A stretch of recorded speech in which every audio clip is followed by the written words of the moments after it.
Episodio 1. La palabra que no llegó a salir de su boca. Todos creyeron que lo último que dijo fue el Padre. En tus manos encomiendo mi espíritu. Pero el viento no miente.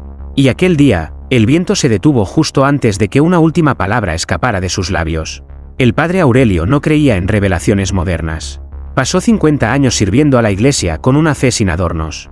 No hablaba de milagros. No buscaba misterios. Solo obedecía. Hasta que, semanas antes de morir, recibió un paquete sin remitente. Una caja de madera oscura. Dentro, un fragmento de lino antiguo, deshilachado, manchado de sangre seca, y bordado con hilos dorados, casi imperceptibles. 3 palabras. No lo dije. Aurelio pensó que era una broma macabra. Pero esa noche soñó con el Gólgota. No como lo describen los evangelios. Lo vio como si hubiera estado allí. Jesús, colgado. Los cielos ennegrecidos. Los soldados alejándose. Y entonces, el Salvador inhaló una última vez. Sus labios se abrieron. Pero no dijeron, Padre. No dijeron, consumado es. Dijeron algo más. Una sílaba. Apenas un eco. Y luego, silencio absoluto. Aurelio despertó empapado en sudor. Con el lino en la mano. El bordado ahora parecía arder bajo la luz. No lo dije, porque no estaban preparados. Desde entonces, algo cambió en él. Cada vez que abría la Biblia, encontraba versos que no recordaba haber leído. Versos que hablaban del dolor de un creador que no fue entendido. De una última verdad, tan profunda, tan humana, que ni la cruz pudo contenerla. El padre Aurelio dejó de dar misa. Escribía sin cesar, páginas llenas de palabras que no eran suyas. Hasta que una mañana, su habitación fue hallada vacía. Solo quedaba el fragmento de lino sobre la almohada. Y en el espejo, escrito con su propia sangre, una frase. La palabra que no fue dicha, aún busca una boca que se atreva. Nadie supo más de él. Pero desde entonces, otras personas en otros rincones del mundo comenzaron a soñar el mismo sueño. Y todos, sin excepción, despertaron con un sabor metálico en la lengua. Como si hubieran intentado pronunciar una palabra que no les pertenece. Y si lo más sagrado que Cristo guardó, no fue el perdón, sino una verdad que aún no estamos listos para escuchar. Episodio 2. El hombre que escuchó la palabra mientras moría, y volvió para escribirla. No todos los que mueren se quedan muertos. Algunos regresan, con una palabra adherida al alma. Una palabra que no es suya. Una que no debieron oír. Una que estaba reservada para otro momento, para otro mundo. Gonzalo Esquivel fue declarado clínicamente muerto durante exactamente 3 minutos y 17 segundos. Un infarto fulminante mientras dormía. Su corazón se detuvo. Su cerebro también. Pero su alma fue llamada. Los doctores lo devolvieron a la vida como un milagro médico. Pero lo que regresó ya no era solo Gonzalo. Durante semanas, no habló, solo observaba. Y escribía. Cientos de hojas en blanco se fueron llenando con un mismo símbolo. Una espiral que terminaba en una cruz incompleta. Siempre la misma. Sin variantes. Sin explicación. Su esposa lo escuchaba murmurar de noche una sílaba que no parecía pertenecer a ningún idioma. Zae. Zae. Como una palabra sin historia. Sin raíz. Sin eco. Hasta que una noche, mientras cenaban en silencio, Gonzalo levantó la vista con los ojos bañados en lágrimas y dijo: La oí. Marta. ¿El qué?, preguntó su esposa. La palabra que él no dijo. La que se guardó al final. La que ni siquiera la cruz soportó. A partir de ese momento, las cosas comenzaron a descomponerse a su alrededor. Los espejos se agrietaban. Las Biblias en su casa aparecían abiertas en páginas que no recordaban haber leído. Y una frase apareció escrita con ceniza en el parabrisas del coche. Quien oye lo no pronunciado, ya no pertenece del todo a este lado. Una madrugada, Gonzalo se encerró en su estudio y escribió durante 7 horas sin parar. Cuando su esposa finalmente abrió la puerta, lo encontró desmayado, con los dedos sangrando. Sobre la mesa, un solo mensaje: Zae no es una palabra. Es la herida que Dios dejó abierta por amor. Y ahora sangra en mí. Desde entonces, Gonzalo desaparece por horas, sin recordar a dónde va. Pero cada vez que regresa, trae un símbolo nuevo en la piel. Como si alguien estuviera escribiendo sobre él desde el otro lado. Y si lo que Cristo no dijo con su boca, decidió decirlo ahora. ¿A través de los que mueren y vuelven con los oídos aún manchados de eternidad? Episodio 3. La mujer que soñó el aliento de Cristo, y despertó sin poder volver a respirar como antes. No escuchó palabras. No vio una cruz. Solo sintió el aliento. Un suspiro antiguo, cálido, y al mismo tiempo insoportable. Un aliento que no venía de un cuerpo, sino de una verdad que llevaba siglos contenida. Catalina Morante. 42 años. Enfermera de cuidados paliativos en Sevilla. No era religiosa, ni escéptica. Simplemente vivía. Hasta que una noche, mientras dormía en la sala de guardia, soñó con él, pero no como lo muestran los cuadros.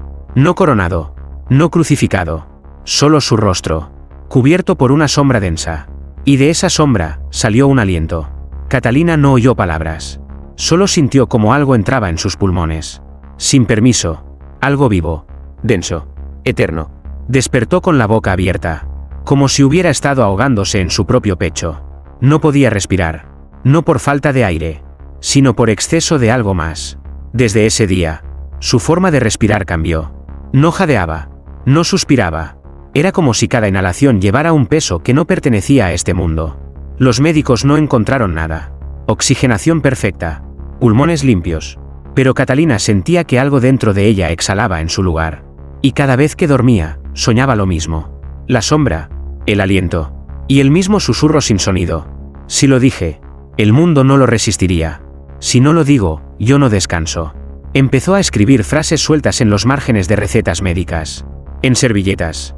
En las sábanas de los pacientes. Frases que parecían extraídas de un evangelio que nadie escribió. Pero todos llevaban impreso en la médula. Dios también quiso morir en silencio. La verdad más divina no se pronuncia. Se respira. El aliento que salió de él busca un cuerpo donde continuar. Una noche, mientras consolaba a una mujer moribunda, la paciente le susurró: ¿Tú también lo llevas dentro? ¿El qué?, preguntó Catalina. El suspiro que no fue oración, sino despedida. Catalina lloró. No por miedo, sino porque, por primera vez, comprendió que cada aliento que tomaba desde aquel sueño no era suyo. Era el eco de lo que Cristo no llegó a decir. Y que ahora se respira a través de ella. ¿Y si el último suspiro de Dios no se perdió, sino que está buscando cuerpos vivos donde terminar de exhalarse? ¿Estás seguro de que el aire que respiras es solo tuyo? Episodio 4. El exorcista que encontró el nombre que no debe ser dicho, escrito en la lengua del poseído. No gritaba blasfemias. No hablaba en lenguas. El poseído solo repetía una palabra. Una que ni los demonios reconocían. Una que no venía del infierno, sino de un suspiro detenido en el umbral de la divinidad. El padre Simón Argüelles llevaba 20 años realizando exorcismos. Había visto cuerpos doblarse como ramas secas, ojos que hablaban sin lengua, y voces que imitaban a los muertos. Nada lo asustaba. Hasta el caso de Martín Luján, un joven de 17 años que comenzó a escribir letras invertidas en las paredes, con los dedos rotos. Martín no blasfemaba, no gritaba. Solo murmuraba una palabra desconocida mientras se rasgaba el pecho con las uñas. Naez. Naez. Los psiquiatras no encontraron explicación. Ni epilepsia. Ni esquizofrenia. Solo una nota, escrita con su propia sangre en la pared de su habitación. No es un demonio. Es una palabra que no debía escucharse. El Vaticano autorizó la intervención. El padre Simón llegó con su crucifijo, su agua bendita y su escepticismo intacto. Pero al entrar en la habitación del joven, algo lo detuvo. No un rugido. No una presencia. Un olor. A incienso antiguo. A luto. A divinidad abierta. Martín alzó la cabeza. Y sonrió. Tú no vienes a sacarme, dijo. Vienes a recordar. ¿Recordar qué?, preguntó Simón. Martín extendió la lengua. No hablaba. Pero el nombre estaba escrito sobre ella. No con tinta. Con carne. Grabado. Vivo. El padre cayó de rodillas.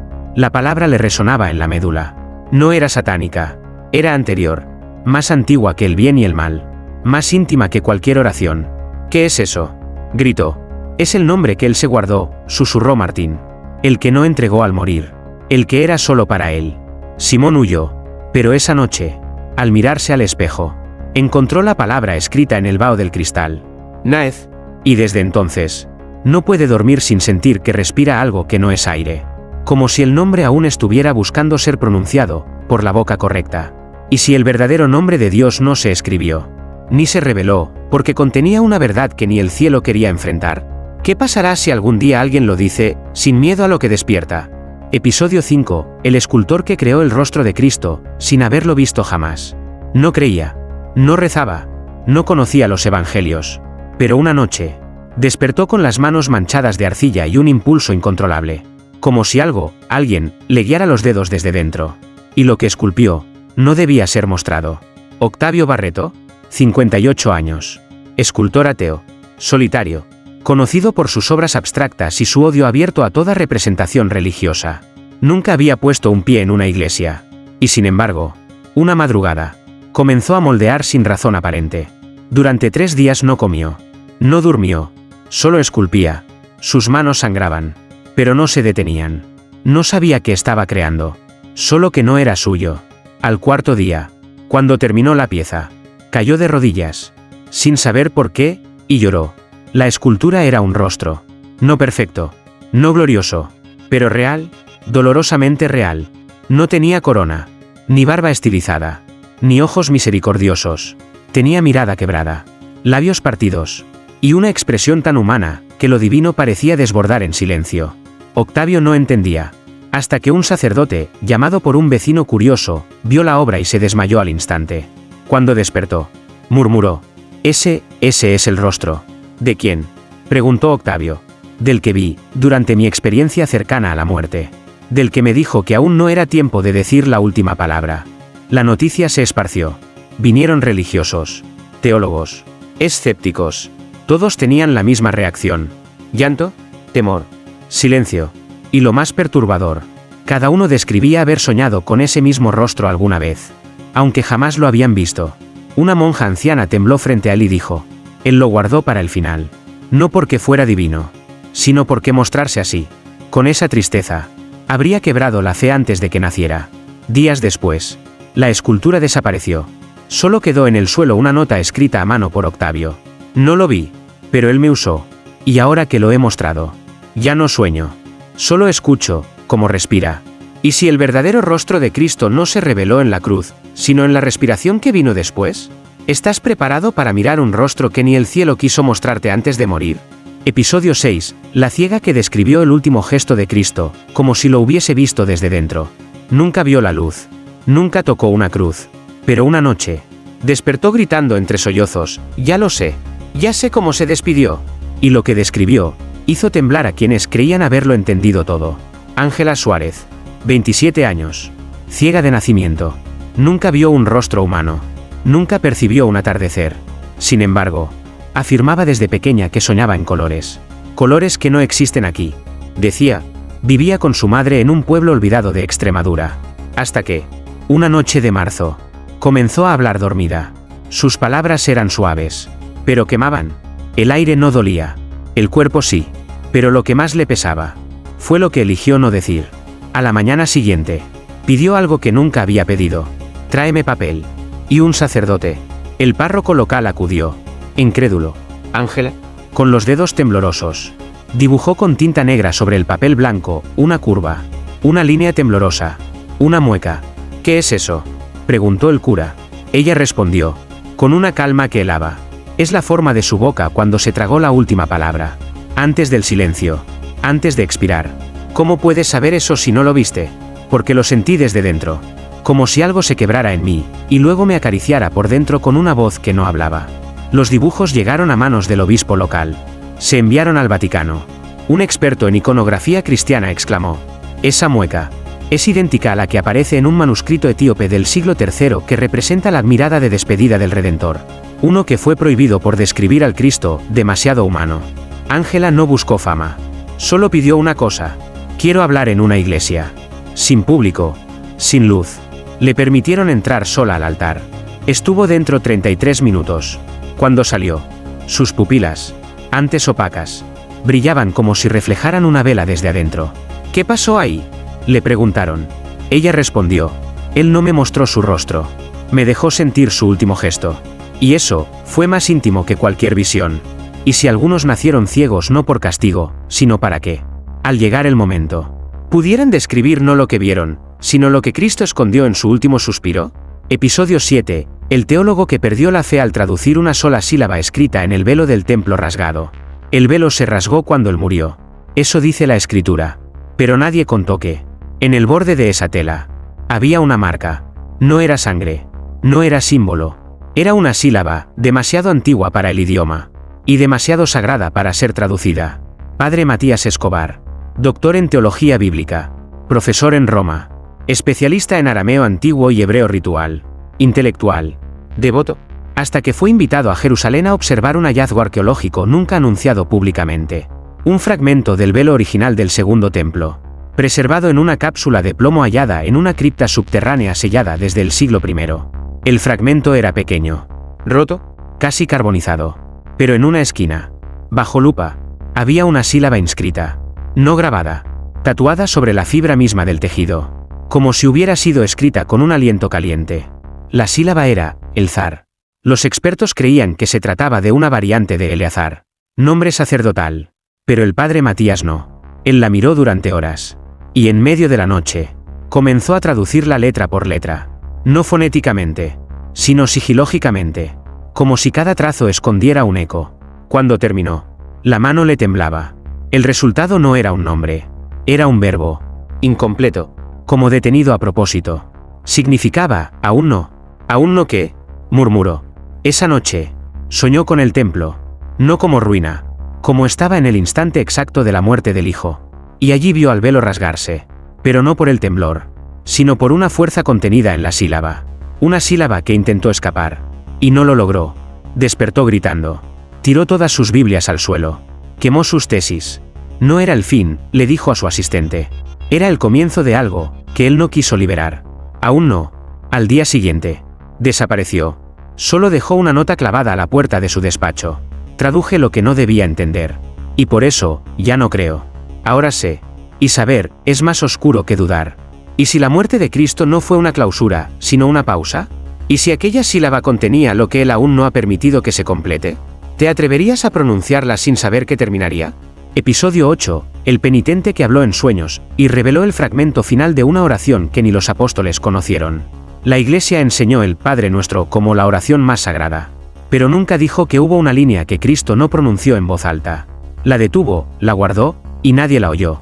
Hasta que un hombre, en una celda sin luz, comenzó a recitarla dormido. Como si esa frase lo hubiese estado esperando desde la cruz. Jacinto Muñoz, 49 años.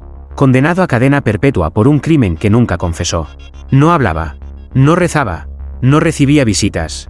Su celda en el monasterio penal de San Gervasio era la más profunda, la más fría, y la más olvidada. Hasta que una madrugada, uno de los monjes encargados de llevarle pan y agua, lo escuchó murmurar en sueños. Como también tú nos perdonaste, antes de vernos caer. El monje pensó que deliraba. Pero cada noche, Jacinto repetía la misma frase al dormir. Y con ella, la misma estructura del Padre Nuestro. Pero con una diferencia brutal. Una línea nunca registrada. Una línea que completaba lo incompleto. Alarmados, los religiosos comenzaron a grabar discretamente sus palabras. Un teólogo comparó la oración de Jacinto con los manuscritos antiguos del siglo I. Uno de ellos, conservado en Qumran, presentaba una variante incompleta. Perdónanos, así como fuiste testigo de nuestra caída, incluso antes de alzarnos. Y entonces, surgió la teoría. Jesús habría tenido una línea final en su oración. Una que hablaba no del perdón, sino del conocimiento previo de nuestra traición. Una línea tan dolorosa, tan íntima, que ni los apóstoles la escucharon. Cristo habría comenzado a pronunciarla, y en el último segundo, la habría tragado con su aliento final. Jacinto, que nunca aprendió teología, la soñó completa. Un obispo lo visitó. Le preguntó de dónde venía esa frase. Jacinto, mirando al suelo, dijo, yo no la inventé, solo la repetí. Desde que escuché una voz junto a mí, respirando como si aún colgara de un madero.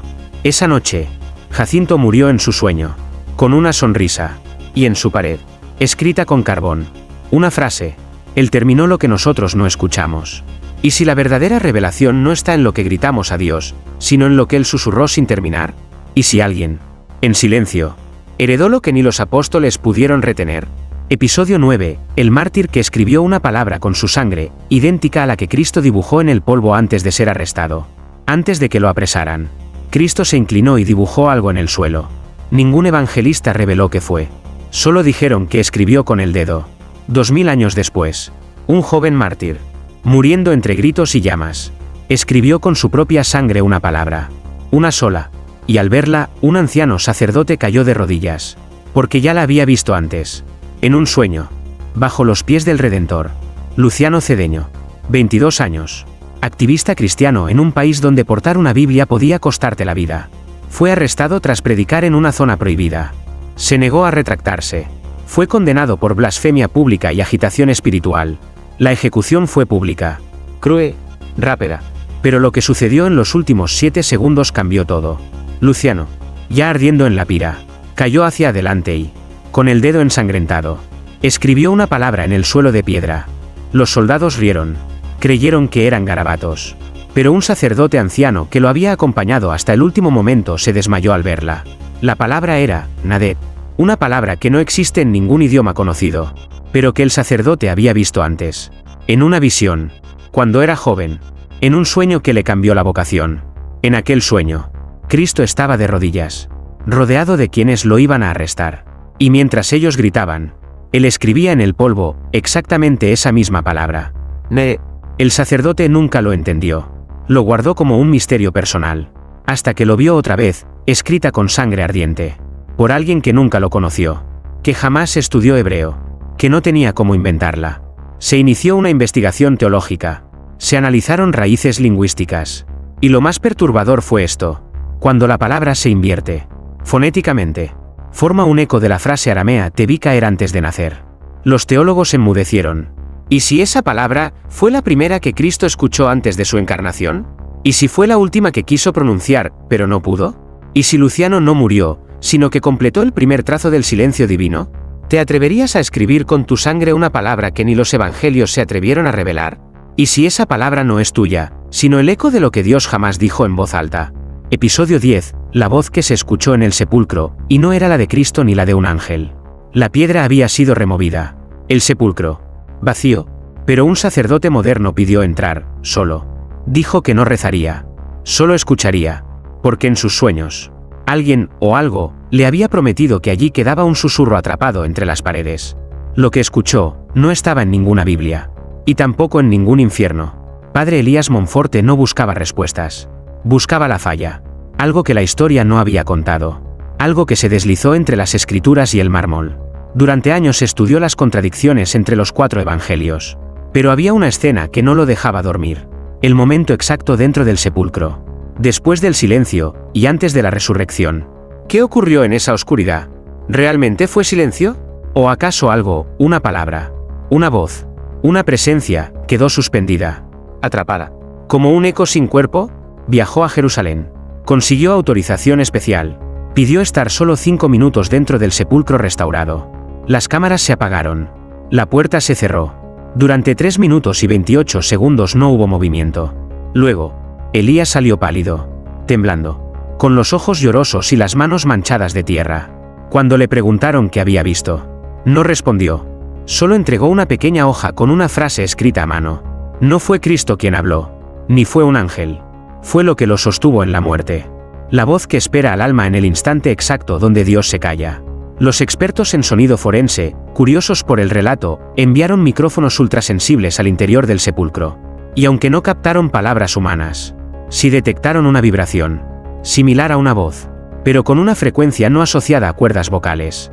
Era un eco, que se repetía cada 33 segundos. El mismo número de años que vivió Cristo. Elías, desde entonces, no ha vuelto a predicar.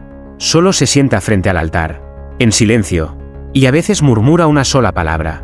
No era él, pero lo sostenía. Los monjes que lo cuidan dicen que por las noches, mientras duerme, ríe y llora al mismo tiempo. Y a veces, sin abrir los ojos, murmura. Todavía está allí, esperando a quien se atreva a escuchar lo que ni la muerte pudo callar. Y si el sepulcro no fue solo una tumba vacía, sino una caja donde quedó sellada la voz que sostuvo al Salvador mientras el universo se quedó sin Dios por 3 días. Episodio 11. El niño que despertó sabiendo la oración que Cristo se negó a enseñar. No estaba en Mateo, ni en Marcos, tampoco en Lucas, ni en Juan, porque esa oración, según los antiguos evangelios apócrifos, fue susurrada a Cristo por su madre, y él decidió jamás enseñarla, por respeto, por miedo, por amor, hasta que un niño sin nombre la dijo completa, dormido, a los 5 años, en un orfanato sin cruces, en un convento olvidado de la Sierra Andina. Una monja anciana llamada Hermana Clara cuidaba 9 niños huérfanos. Solo uno de ellos no tenía nombre. Nunca lloraba, nunca pedía comida, solo miraba el cielo. Los otros niños le temían, no porque hiciera algo malo, sino porque, algunas noches, rezaba dormido, en voz baja, con palabras que ninguna hermana conocía. La hermana Clara comenzó a escribir en secreto lo que escuchaba. Las frases eran suaves, pero inquietantes. Padre, no me devuelvas el alma si he olvidado amar como la mujer que te llevó en su vientre. Si callas, que mi sangre te recuerde.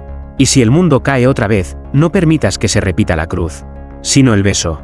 La hermana creyó que eran desvaríos. Hasta que un teólogo italiano, de paso por el convento, reconoció el patrón. Lo imposible sucedió. Esa era la estructura exacta de una plegaria negada mencionada en un fragmento prohibido del Evangelio de Tomás. Un rezo nunca revelado por Cristo, transmitido, según los gnósticos, solo en sueños. A quien no cargue culpa heredada. Y el niño, nunca fue bautizado. Nunca pecó. Nunca fue nombrado. ¿Cómo se llama este niño?, preguntó el teólogo. Nunca quiso uno. Solo dice, soy lo que él olvidó pronunciar. Esa noche, el niño desapareció. Su cama estaba vacía, pero caliente. Y en la almohada, una sola palabra escrita con barro seco. Amén, aún no. Y si existe una oración que Cristo jamás quiso compartir, porque no era para multitudes, sino para un alma sin nombre que sabría cuándo repetirla. Justo antes del segundo silencio del cielo, episodio 12, la cruz que tembló cuando un ciego describió lo que vio en su visión, y nadie se lo había contado. Nunca vio un rostro. Nunca distinguió la luz de las sombras. Pero una noche, mientras dormía en el suelo de una vieja iglesia derrumbada, un ciego describió Gólgota, con una precisión que hizo llorar a un crucifijo de madera. Y cuando terminó de hablar, la cruz crujió, como si acabara de recordar algo que juró nunca volver a sentir. Elías Cárdenas nació ciego. Nunca pidió ver. Decía que la oscuridad era su casa. Y que allí, Dios le hablaba más claro. Dormía en iglesias abandonadas. No pedía limosna. Solo escuchaba.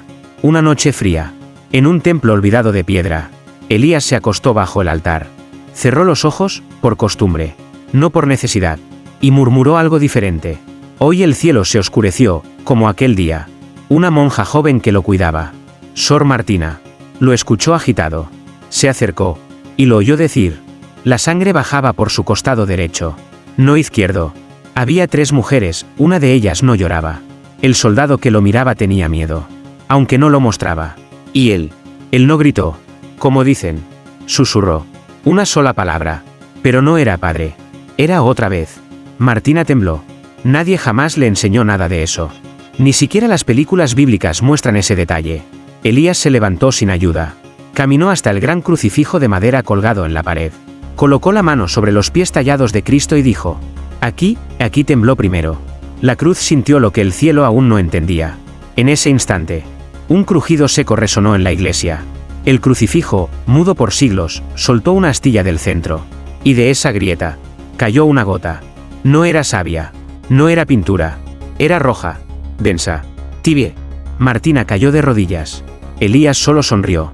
Como si ya supiera. Él no se fue. Hermana. Solo se escondió en la madera, esperando que alguien recordara lo que no fue escrito. Desde aquel día, Elías desapareció. Y en cada iglesia que visitó antes de irse, los crucifijos muestran una misma marca. Una grieta vertical. Como si una voz antigua intentara salir. Y si hay personas que no necesitan ver, porque sus almas ya estuvieron donde la historia no alcanzó a mirar. Y si algunas cruces aún guardan el suspiro final de un Cristo que susurró algo que el mundo todavía no ha escuchado del todo. Episodio 13, final. El susurro que quedó atrapado en la herida del costado, y que solo puede liberarse si alguien muere escuchándolo. No fue un grito, tampoco una palabra. Fue un susurro, tan tenue que ni los ángeles lo entendieron. Quedó atrapado, dentro de la herida del costado, como si Dios hubiese escondido allí algo que solo un alma moribunda pudiera oír. Se llamaba Gabriel Monteverde, un sacerdote al borde de la muerte. Había sido excomulgado 20 años atrás, acusado de escribir una oración prohibida que no estaba en ningún evangelio, pero que, según él, le había sido dictada por una cruz sangrante. Una noche en Jerusalén. Ahora, consumido por un cáncer que le devoraba los huesos, Gabriel pidió un último deseo: morir abrazado a una cruz verdadera, una hecha de madera de olivo del huerto de Getsemaní.